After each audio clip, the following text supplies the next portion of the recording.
self-styled messiah named Adam Hale has returned with an army to conquer Mars. It's a war he's losing. Now Hale's cultists have captured the terraformer, the one thing keeping our atmosphere stable. So 5 decades after Red Faction Guerrilla, Mars happens to be under attack. And in some way, shape or form, the terraformer goes down. Now lock and load. Conditions deteriorating. Hang on, it's gonna get rough. And for the very few of you who don't know what that is, it's actually this little gadget that lets people breathe in the atmosphere. You play as Darius Mason, who's got an enemy by the name of Hale, the cultist leader responsible for the whole attack. So the game as we know it is taken to the bowels of hell, facing aliens for the majority quite alone, apart from computer companion Sam. Sam, I need a plan of attack! Run. That's not a plan! Surprisingly, there's a lot of dialogue in the game, a story which is a lot stronger than its predecessor, and later characters in the game which start to poke their heads in. Hey, this old arc welder still work? It seems like an impossible but sometimes funny journey that's made enjoyable due to good voice acting, a decent plot, Darius and Sam themselves, and the occasional black dude that will help you out. In this section are you and me, soldier. So in total, not too bad for a linear campaign. Conway and Kara have reached termination. Thanks for keeping the glass half full. I have no glass. Yeah, no shit. Keep trying.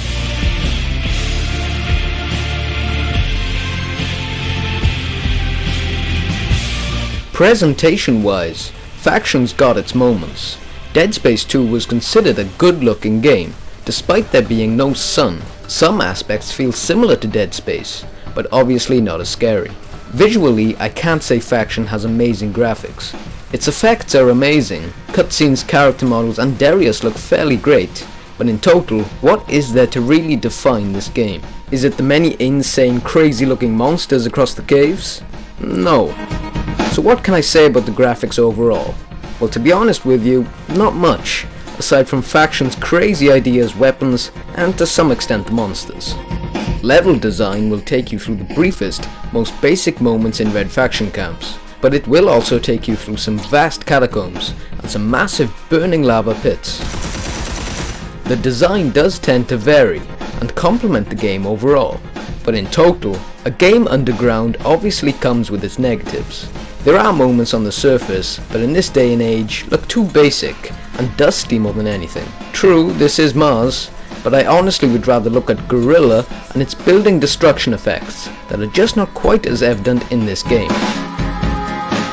However, what can be said is that Armageddon does allow for more impressive lighting within its caves.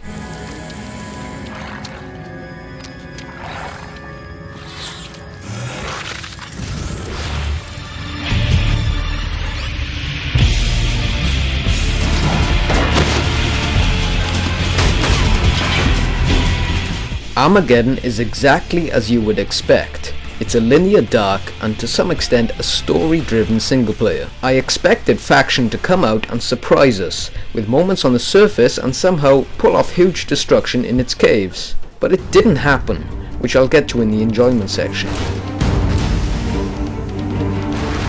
But there are a series of weapons, from the magnet gun, which actually pulls apart the foundation and launches it elsewhere, and the plasma beam, which disintegrates anything in its path.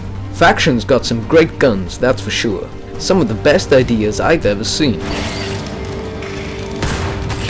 The shooting mechanics speak for themselves. As you can see, it's a trigger snap and then shoot. Again, you will collect salvage as it becomes available and use it to buy upgrades and different powers such as impact.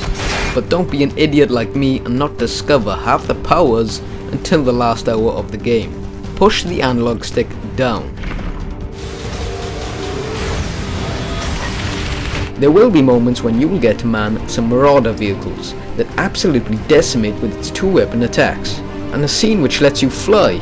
Underground, but nevertheless it does let you fly, or rather hover to a certain extent. Now before I bore you to death, the gameplay involves moving from A to B, killing enemies as you go, but often running past anything with more than 2 legs. After an unfortunate event, and preparing for an impossible chase after the Queen Bug, I just wanted to yell.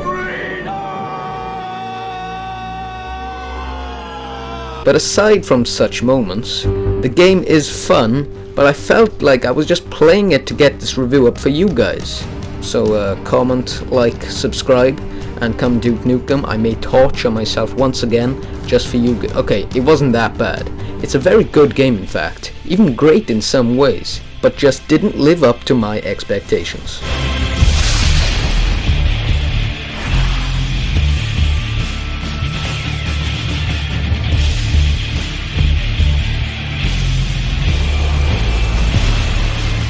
Now this section includes multiplayer, the overall length to the game, the great variety in weapons available to use, and me going on about the developers not giving me the destruction of Red Faction Guerrilla. Seriously, when fans are asked what they most enjoyed about Armageddon's predecessor, 9 out of 10 it's somehow Geomod 2 related. Stories about how I took down this tower and it landed on this guy's crotch and blew him up, things like that. So I ask, which numbskull decided to base this game underground, with no real buildings, but tubes which half the time hang from above? By the time I utilize some of these epic weapons, the structure is half destroyed, and I'm left a little disappointed actually. But aside from just a few minor, major issues I personally have with the game, it's a great linear playthrough nevertheless. Why? Because I enjoyed the story from the start. Moments in the game feel awesomely hectic, and I feel like this. This is Sparta! But you know, I've got my eyes on the next Red Faction to listen to its users just a little bit more and act upon it. Now the multiplayer, which is not a competitive one unfortunately. There is an online co-op mode called Infestation, with the idea being to just see how long you can last. And another mode called Ruin, which challenges you to cause as much damage as the game allows. So in total, there will be around 8 to 10 hours of gameplay, which is fairly surprising. But now, it is time for the score. Story 7.5. Dialogue continues throughout the game, with both Mason and his computer friend Sam. The game holds a sufficient amount of cutscenes and set pieces, and an atmosphere that portrays a serious mission yet funny and light-hearted Darius Mason. Graphics and design 7.5. Whilst visuals are not great, Faction is open to more effective lighting that works and looks great throughout the game. It doesn't capture the setting of Dead Space 2, but works well to display these aliens with all this crazy shit going down. And level design is not too shabby either. Gameplay 8. For an alien shooter such as this, Faction's emphasis is on combat, and nothing else. Just keep that in mind. And finally, enjoyment 7.5. Don't get me wrong, 10 hours or so is a great length for a single player, as long as it provides innovation and variety. Sadly, Armageddon does not. There will be moments manning turrets and all kinds of vehicles, but I can't say what Faction's got hasn't been done before. And that is an overall score 7.5. Whilst Faction is still a good linear game, it is not great, and criticisms are going to weigh in upon its lack of destruction that was much more apparent in its previous game. Faction has taken several steps backward, but still provides a decent story this time, and to be fair, some great moments as an alien shooter, but nothing that truly stands out. Still, I would actually recommend this game as a very strong rent, but not a purchase. This has been Jazz for JazReviews, and you have been watching one of many reviews available at my channel. But next review guys, Duke Nukem. Thanking you for watching. Shake it, baby.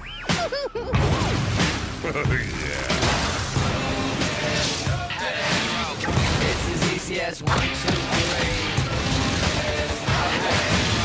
I'll touch you if you touch me.